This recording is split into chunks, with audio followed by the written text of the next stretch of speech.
क्या हाल है भाई लोग, welcome back to the channel. So आप लोगों को काफ़ी लोग ऐसे मिलेंगे जो बिटकॉइन के बारे में जानते हैं, बिटकॉइन को समझते हैं, बट वो अपना फर्स्ट स्टेप नहीं लेना चाहते जस्ट बिकॉज रेगुलेशंस नहीं है। इनफैक्ट वो लोग शाउट आउट करेंगे कि know what, bitcoin is not regulated, regulated नहीं है, बिटकॉइन रेगुलेटेड नहीं है। आपको बार बार बोलेंगे ऐसे, करेक्ट है।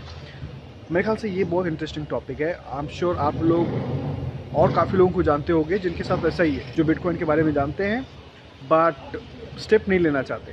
अब मैं नहीं कह रहा हूँ कि आप इन्वेस्टमेंट नहीं करो, मैं कह रहा हूँ कि जानो, सीखो, समझो क्या है, करेक्ट। तो बात करते हैं रेगुलेशंस और बिटकॉइन के प्राइस और ग्रोथ में क्या फ़र्क है और मुझे क्या लगता है, राइट। सबसे पहली बात कि बिटकॉइन पहली बात एक ऐसी टेक्नोलॉजी है जो जिसने ओपन फाइनेंशियल सिस्टम क्रिएट किया है। Okay, now first of all bitcoin को आप एसेट बोलो, करेंसी बोलो, कॉइन बोलो, पेमेंट सिस्टम बोलो, एसेट क्लास बोलो, जो भी बोलो, मतलब सब लोग अलग अलग बातें, बट एट द कोर क्या है, ये बेसिकली एक टेक्नोलॉजी है। एक ऐसी टेक्नोलॉजी जो इनेबल करती है परमिशन लेस फाइनेंशियल सिस्टम। मतलब पहली बार मानव इतिहास में ऐसा कुछ हुआ है जब किसी को कुछ परमिशन लेने की जरूरत नहीं है।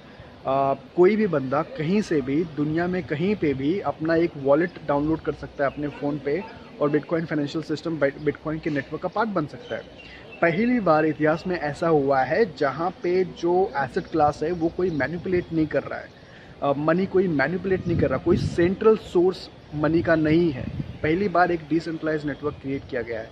पहली बार मानव इतिहास में ऐसा हुआ है कि जैसे इंफॉर्मेशन ट्रैवल करती है वैसे वैल्यू भी ट्रैवल कर पा रहा है। ऑब्वियसली कुछ वैल्यू है बिटकॉइन में और इसीलिए बिटकॉइन की प्राइस बढ़ी है आज $1 $2 से, जो भी है $3,000 $4,000 है, करेक्ट। तो क्या रेगुलेशंस नहीं होने से या होने से क्या बिटकॉइन के प्राइस से फ़र्क पड़ेगा? मुझे बिल्कुल नहीं लगता। पिछले 10 साल में कभी बिटकॉइन का रेगुलेशंस नहीं था, लेकिन बिटकॉइन का प्राइस का ग्रोथ होते गया, राइट।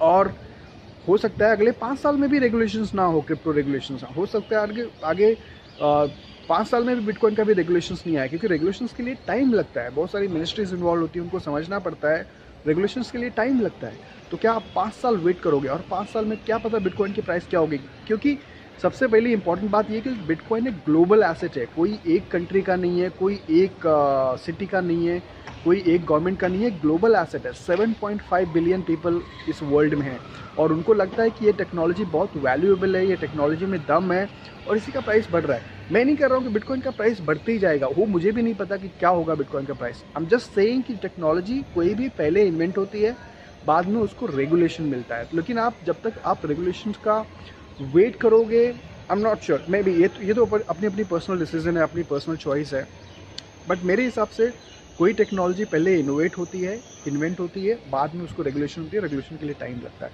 और दूसरी चीज़ मैं ये भी बताना चाहता हूँ कि मेरे हिसाब से बिटकॉइन रेगुलेट होगा ही होगा। क्यों होगा रेगुलेट? क्योंकि that is the only way जहाँ पे सब ट्रांजैक्शंस सारे ट्रेस किए जा सकते हैं, क्योंकि उसके बिना ट्रांजैक्शन आप ट्रेस करोगे ही नहीं।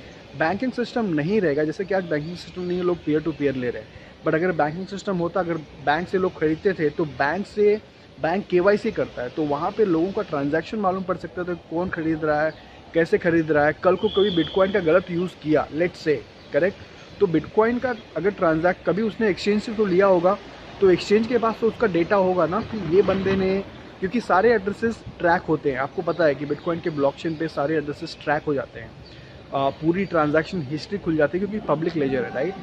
बट अगर बैंक अगर रेगुलेट होता है और अगर बैंक के पास रिकॉर्ड रहेगा उनके कस्टमर्स का कि कहाँ से किसने कितना बिटकॉइन लिया, तो वो ट्रेस हो सकता है। तो रेगुलेशन से ही पॉसिबल है। तो मेरे को लगता है कि आगे जाके रेगुलेटर्स जो है, जो गवर्नमेंट्स हैं, वो रेगुलेशंस करेंगे ही करेंगे, क्योंकि रेगुलेशंस ही उनके लिए बेस्ट ऑप्शन है। नहीं रेगुलेट करना उनके लिए बेस्ट ऑप्शन नहीं है, बट रेगुलेट करना बेस्ट ऑप्शन। तो रेगुलेशन आज नहीं तो कल आना ही है मेरे हिसाब से। बट सिर्फ रेगुलेशंस का वेट करना और ये जानना कि रेगुलेशंस आएगा तब हम समझेंगे, आई डोंट थिंक कि ये राइट डिसीजन होगा, क्योंकि टेक्नोलॉजी बहुत तेज़ी से आगे बढ़ रही है। लाइटनिंग नेटवर्क आ रहा है, उसके प्राइसेस बढ़ रही है, ग्लोबल अडॉप्शन बढ़ रहा है, मिलियंस ऑफ यूजर्स बढ़ रहे हैं। तो आई डोंट थिंक कि उसका वेट करना इज़ इम्पॉर्टेंट। और एनी वे रेगुलेशंस, किसी, जैसे मैंने बताया, किसी एक कंट्री का रेगुलेशंस का बिटकॉइन के ऊपर कुछ फ़र्क पड़ता ही नहीं है, क्योंकि बिटकॉइन एक ग्लोबल कमोडिटी है, एक ग्लोबल एसेट है, ग्लोबल करेंसी है, ये वर्ल्ड वाइड इसका डिमांड बढ़ रहा है, इसका प्राइस बढ़ रहा है।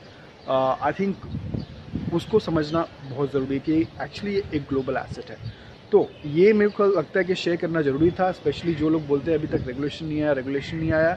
बट ऑफ कोर्स अपना अपना पर्सनल ओपिनियन, अपनी पर्सनल चॉइस है। आपको क्या लगता है डेफिनेटली कमेंट में बता देना। Thank you so much, see you next time, bye bye.